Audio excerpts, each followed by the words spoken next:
Sultanova.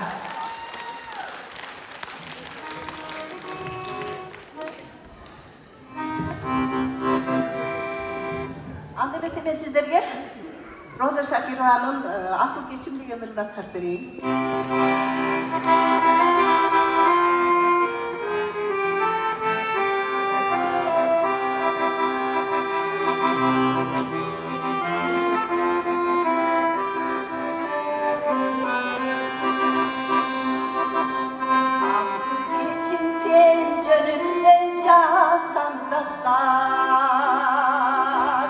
Suyunun tuş olsun çıkazmastan ömrüden ömret maksat benim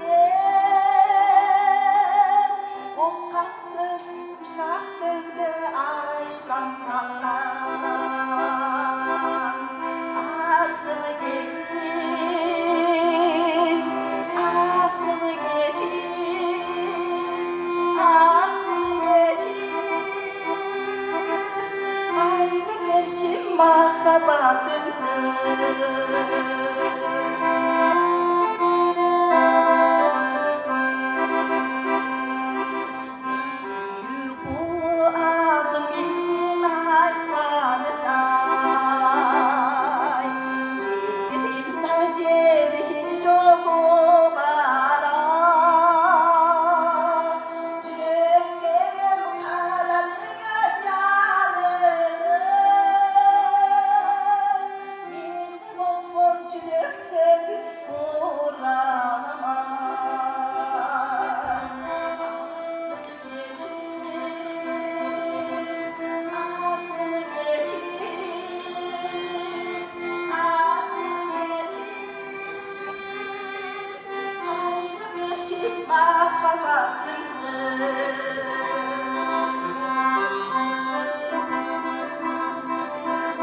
Amin olsa kala verdim hoş olmayım.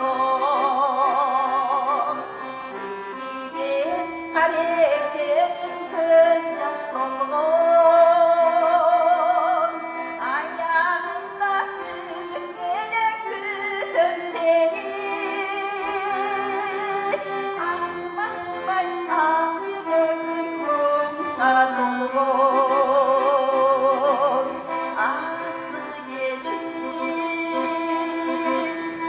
asıl geçim, asıl geçim, hayır geçim mahabatımdır. Asıl geçim, asıl geçim, asıl geçim, hayır geçim mahabatımdır. Hayır geçim mahabatımdır.